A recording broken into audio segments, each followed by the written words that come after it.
कहानी की शुरुआत होती है एक लड़की वाणी बत्रा से, जो अपने परिवार के साथ कोर्ट में अपने बॉयफ्रेंड महेश अय्यर का इंतजार कर रही है। आज वाणी और महेश की शादी होने वाली थी, पर तभी वाणी को महेश का फोन आया। वो बता रहा था कि वो सैन फ्रांसिस्को जा रहा है, उसे प्रमोशन मिलने वाली थी।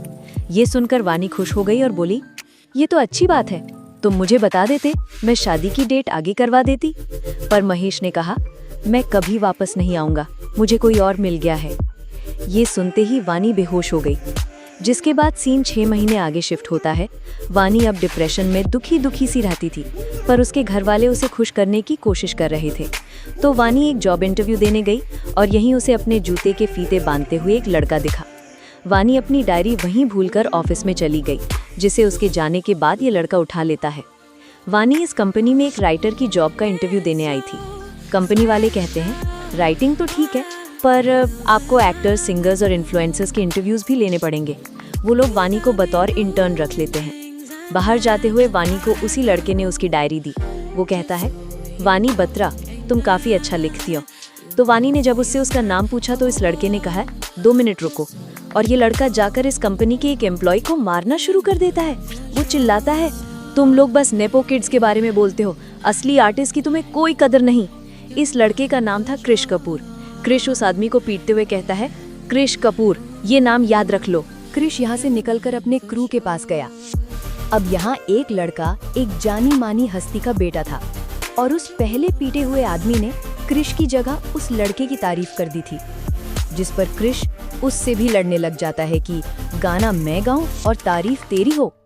जिसके बाद क्रिश का क्रू उससे अलग हो गया और बोला, तू जाकर अकेले ही परफॉर्म कर। क्रिश यहाँ अकेला परफॉर्म करता है और उसकी परफॉर्मेंस सबको पसंद भी आई। जिसके बाद क्रिश का एक दोस्त केवी, जिसने बाकियों की तरह उसे नहीं छोड़ा था, वो उसे बताता है, मेरी एक बड़े सिंगर प्रिंस के मैनेजर से बात हुई है, उन्हें नया गाना चाहिए, तो अगर तू उनके लिए गाना करेगा तो वो तुझे प्रमोट करेंगे। तो अगले दिन क्रिश और केवी जाकर प्रिंस के मैनेजर विनीत रावल से मिले। क्रिश कहता है, देखिए, प्रिंस का स्टारडम कम होता जा रहा है और आपको हमारे गाने की ज़रूरत है, इसलिए गाने में मेरा नाम होगा, गाने के कॉपीराइट्स मेरे नाम पर होंगे और गाने की वीडियो में भी मैं आऊँगा। जिस पर विनीत कहता है, ठीक है, पर मुझे गाना 5 दिन में चाहिए। अब इतनी जल्दी क्रिश गाना कंपोज तो कर सकता था, पर वो गाना लिख नहीं सकता। और यहीं उसे वाणी दिखी, जो अपनी कंपनी की तरफ से प्रिंस का इंटरव्यू लेने आई थी, और सिक्योरिटी गार्ड उसे लेट होने के कारण एंट्री नहीं दे रहा था। क्रिश वाणी की एंट्री कराता है। वाणी सीधा विनीत के पास गई। सॉरी, मुझे इंटरव्यू के लिए आने में देरी हो गई है। विनीत कहता है, कोई बात नहीं, अब आप सीधा 2 महीने के बाद आना। तो इतने में वाणी की डायरी से देखकर क्रिश गाना गाने लगा। ये गाना डायरी में लिखा आधा गाना प्रिंस को बहुत पसंद आता है। उसने पूछा, बाकी का गाना कहाँ है? तो क्रिश ने कहा, बाकी का गाना तो ये लड़की अभी लिखेगी। अब गाना लिखने के बदले वाणी की प्रिंस के साथ एक एक्सक्लूसिव पॉडकास्ट की डील हो जाती है, जिससे वाणी की कंपनी वाले खुश हो गए और वाणी पहुंची क्रिश के साथ स्टूडियो में आगे का गाना लिखने। वो क्रिश को कहती है, मुझे 8:30 से पहले घर पहुंचना होगा, मैं लेट नाइट काम नहीं करूंगी। क्रिश ने कहा, ओके। तो वाणी उसे सिगरेट पीता देख कहती है, मुझे सिगरेट से भी प्रॉब्लम होती है, तुम मुझसे दूर रहकर सिगरेट पीना। क्रिश सिगरेट रखते हुए कहता है, फॉरगेट इट। तो वाणी कहती है, मेरे सामने गाली भी मत दो। वो दोनों साथ में गाना लिखने बैठ गए। क्रिश पूछता है, तुमने अपनी डायरी के पन्ने क्यों फाड़ रखे हैं, तुम्हें कोई शौक है क्या? तो वाणी को याद आने लगा कि कैसे उसने इस डायरी में अपनी और अपने एक्स बॉयफ्रेंड की यादें रखी हुई थी, उसको डेडिकेट करके गाने लिखे हुए थे, जो उनकी शादी टूटने के बाद वाणी ने रोते रोते फाड़ दिए थे। वाणी यहाँ क्रिश के साथ बैठकर भी वही सब याद करने लगती है। वो आगे कुछ लिख ही नहीं पाती। वाणी कहती है, मुझसे इतनी साइलेंस में कुछ लिखा नहीं जा रहा। तो क्रिश गुस्से में यहाँ थोड़ा सा म्यूजिक चला देता है, लो अब लिखो। पर वाणी नहीं लिख पाती, जिस पर क्रिश कहता है, बड़े बड़े गाने यहीं स्टूडियो में ऐसे ही बनते हैं और तुम कह रही हो कि तुमसे लिखा नहीं जा रहा। तो वाणी कहती है, म्यूजिक स्टूडियो में गाने बनते जरूर होंगे पर लिखे नहीं जाते। वो कहती है, जब हम गाने सुनते हैं तो हमें एक मोमेंट याद आता है, खुशी, दोस्ती, प्यार, क्या वानी ने कहा, बहुत कम गाने ही होते हैं जो दिल को छूते हैं, और वो गाने ऐसे नहीं बनते। उन गानों के पीछे स्पेशल मोमेंट्स होते हैं। इंसान जब वो मोमेंट्स जीता है तब वो अपनी फीलिंग्स को लेके गाने बनाता है, और फिर जब वो सालों बाद ये गाने दोबारा सुनता है तो वो टाइम ट्रैवल कर दोबारा उसी स्पेशल मोमेंट को फील कर पाता है, जैसे पहला प्यार, पहली बरसात। तो क्रिश वाणी को अपने साथ एक क्रिकेट ग्राउंड में ले गया। यहाँ वो क्रिकेट खेलते हुए कहता है कि मानो इंडिया पाकिस्तान का मैच जीतने के लिए इंडिया को आखिरी गेंद पर 5 रन चाहिए, और क्रिश खुद विराट कोहली बनकर सिक्सर मार देता है। वो कहता है, फील करो, पूरा ग्राउंड तुम्हारे लिए चीयर कर रहा है, ये जीत सेलिब्रेट कर रहा है। क्रिश ने कहा, मैं भी यही चाहता हूँ, पूरी दुनिया मुझे चीयर करे, मुझे प्यार करे, मेरा नाम याद रखे। तो वाणी क्रिश को एक रॉकस्टार की तरह इमेजिन करने लगी। वो गाना लिखना शुरू करती है, क्रिश उसका गाना गाता है। वो दोनों पूरे शहर में घूमने लगे। क्रिश 8:30 बजे से पहले उसे घर पहुंचा देता है, पर उसने उसका हाथ पकड़कर कहा, अभी कुछ पल बाकी हैं मेरे पास। 8:30 होते ही वो चला गया। उनके अगले कुछ दिन ऐसे ही बीतते हैं। क्रिश वाणी को अलग अलग जगह लेकर जा रहा था ताकि वो फीलिंग्स के साथ गाने लिख सके, पर यहीं क्रिश को एक शराबी आदमी दिखता है। क्रिश ने उसको देखकर अपनी बाइक घुमा ली।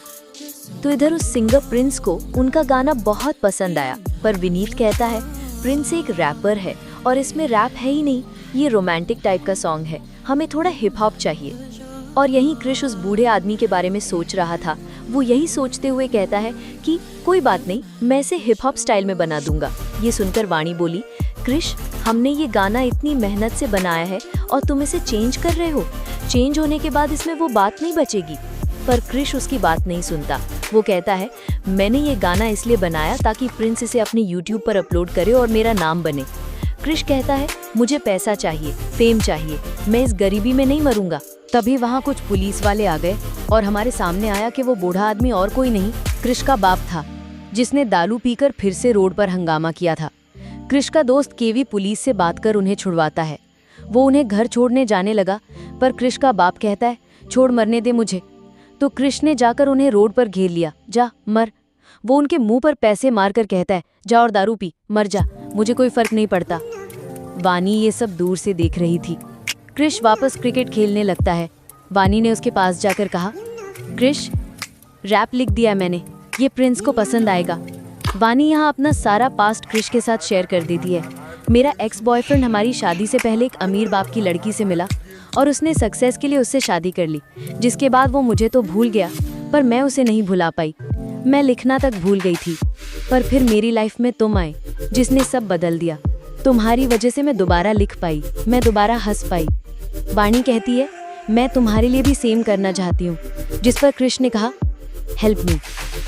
तो सीन शिफ्ट होता है क्रिश के बाप पर। वो क्रिश के दिए पैसे से दारू पीने आ गया था, पर यहाँ के मालिक ने उसका बटुआ ले लिया। क्रिश का बाप उससे लड़ने लगा। पीछे से क्रिश आकर उन्हें छुड़ाता है। तो क्रिश ने देखा कि उसका बाप उसके वॉलेट में रखी क्रिश और क्रिश की माँ की फोटो के लिए लड़ रहा था। क्रिश और वानी उन्हें लेकर रिहैबिलिटेशन सेंटर में एडमिट कराते हैं, पर यहाँ की फीस बहुत ज्यादा थी।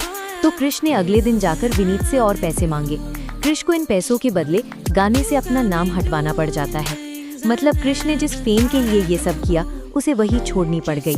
तो आज वो वानी को छोड़ते हुए भी कहता है, रुको, कुछ पल बाकी हैं, मेरे आखिरी पल। वानी पूछती है, क्या हुआ? क्रिश ने कहा, एक गाने की बात हुई थी, एक गाना हो गया, तुम्हारी जॉब भी फिक्स हो गई, सब खुश हैं, इसलिए अभी सब खत्म कर लेते हैं, इससे पहले कि सब खराब हो जाए। तो सीन शिफ्ट हुआ प्रिंस के शो में।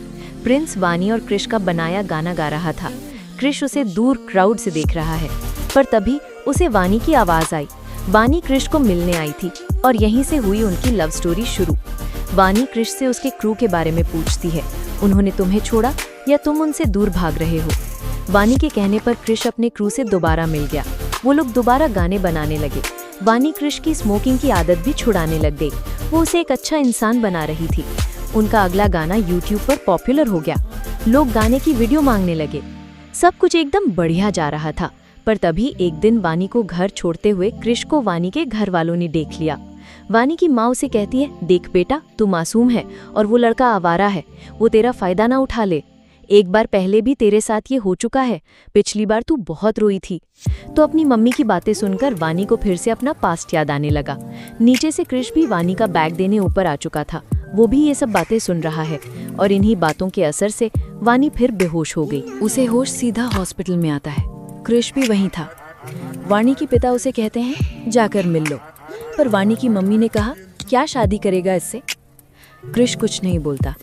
वानी की माँ कहती हैं छोड़ दो मेरी बेटी को, मेरी बेटी टाइम पास नहीं है। तो कृष ने वानी को अंदर जाकर पहली बात ही यही कही, चलो शादी कर लेते हैं।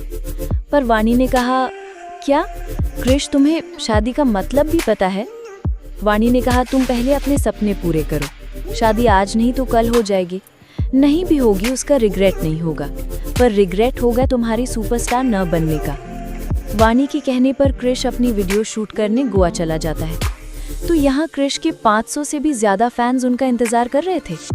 वो लोग फेमस हो गए हैं, उनके गानों पर इंस्टा रील्स बन रही थी। प्रिंस का मैनेजर विनीत भी कृष के क्रू को साइन करने आ गया है।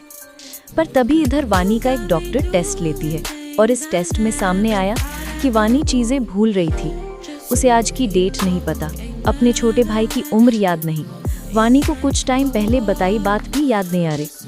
ये बीमारी इस उम्र में बहुत ही रेयर थी, उसे अल्जाइमर हो गया है। डॉक्टर ने वानी को कहा आपको सबको इसके बारे में बताना होगा, धीरे धीरे आप और ज्यादा चीजें भूल जाओगी, लोगों को भूल जाओगी। तो वापस घर जाते जाते वानी को कृष मिला। कृष उसे कहता है वानी, मेरे वहाँ इतने चाहने वाले थे पर मैं खुश नहीं था क्योंकि तुम वहाँ नहीं थी।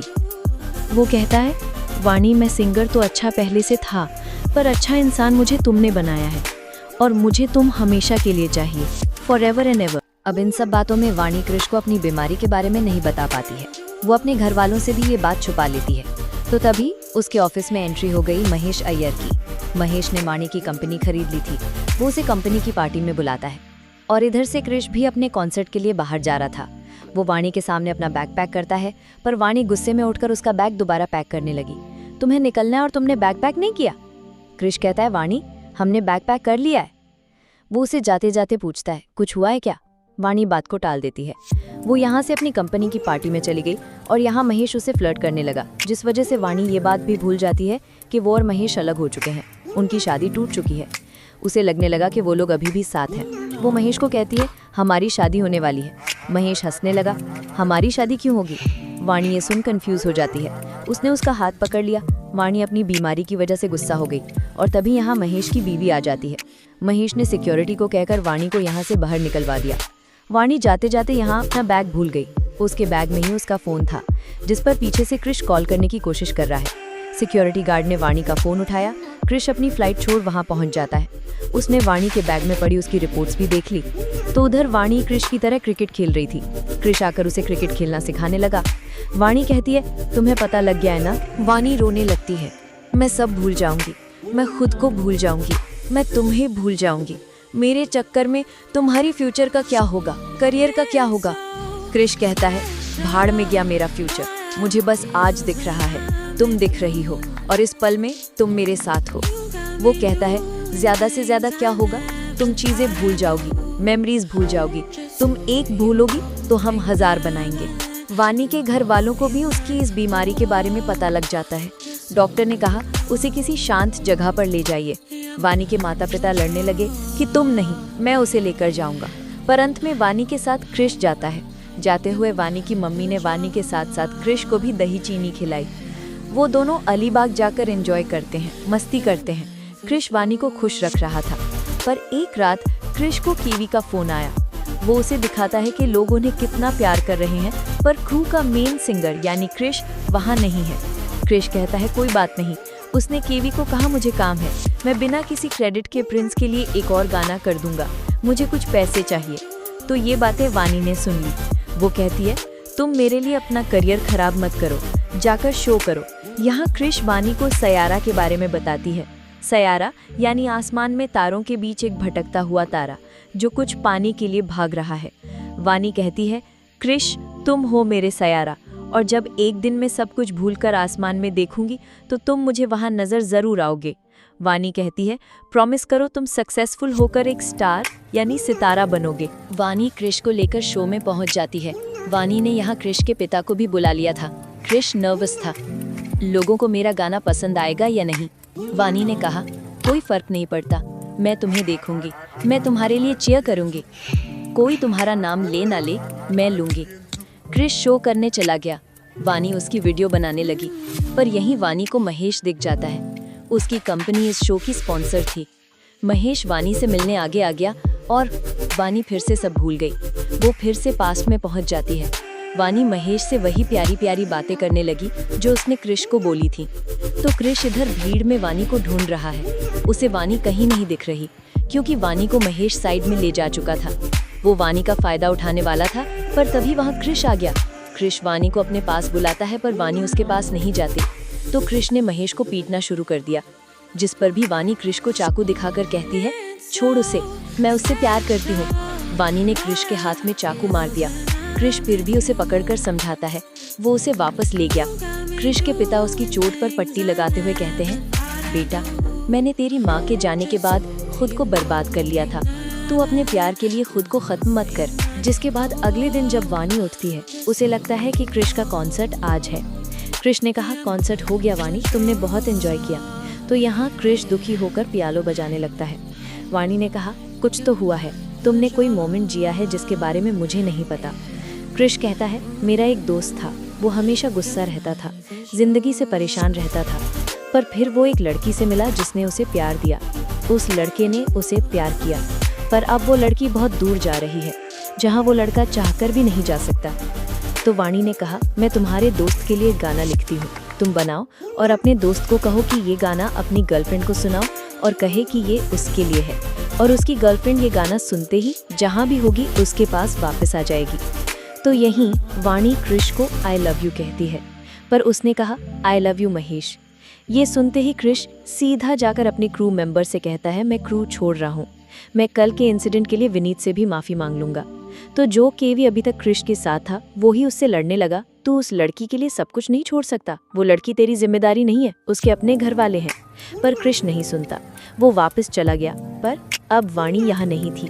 क्रिश चारों ओर वाणी को ढूंढने लगा। वो और वाणी के घर वाले पुलिस में भी कंप्लेंट करते हैं, पर वाणी कहीं नहीं मिल रही। पुलिस कहती है ऐसे केसेस में वापस मिलना मुश्किल ही होता है, जिस पर क्रिश टूट गया। वो सब कुछ तोड़ने फोड़ने लग जाता है और इसी दौरान उसे वाणी की डायरी मिली।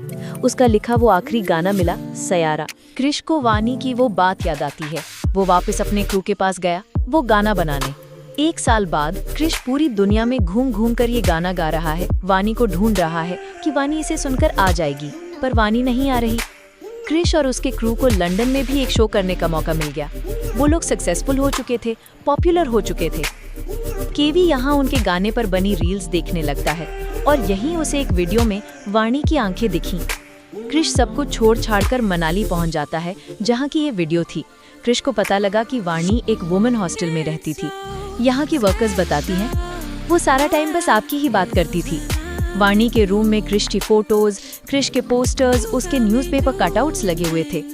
वाणी ने क्रिश के लिए एक लेटर छोड़ा था, जिसमें वाणी कहती है, काश तुम्हें ये लेटर कभी ना मिले, क्योंकि अगर तुम ये लेटर पढ़ रहे हो, इसका मतलब है कि तुम सब कुछ छोड़ छाड़ कर मेरे पीछे आ चुके हो, जो मैं नहीं चाहती थी। और यहीं हमें पता लगा कि वाणी को उस कॉन्सर्ट वाले दिन की वीडियो रिकॉर्डिंग देखकर समझ आ गया था कि उस दिन क्या हुआ था, कि उसने कैसे क्रिश को हर्ट किया था, और इसीलिए वाणी सबसे दूर चली गई। जिसके बाद यहाँ क्रिश को वाणी मिलती तो है, पर उसे कुछ याद नहीं था। वो क्रिश को पूछती है, आप कौन? क्रिश कहता है, मैं एक सिंगर हूँ, पर काफ़ी टाइम से मैं एक गाना नहीं बना पा रहा, मेरे पास शब्द नहीं है। जिस पर वाणी ने कहा, मैं भी काफ़ी टाइम से लिखने की कोशिश कर रही हूँ, पर लिखा नहीं जा रहा। तो क्रिश ने कहा, मैं समझता हूँ, ऐसे अकेले रूम में रहकर गाना नहीं लिखा जाता। यहाँ क्रिश वाणी की वही बात रिपीट करता है, जो गाने दिल को छूते हैं वो स्पेशल मोमेंट्स में लिखे जाते हैं, ऐसे नहीं। क्रिश वाणी को यहाँ से ले गया। वो फिर से उसके सामने क्रिकेट खेलते हुए उसी दिन को रिक्रिएट करने की कोशिश करता है, पर वाणी को कुछ याद नहीं आ रहा। क्रिश बार बार ये कर रहा था, वो ये करते करते टूट सा जाता है कि तभी वाणी बोली, क्रिश कपूर। उसे क्रिश याद आ गया।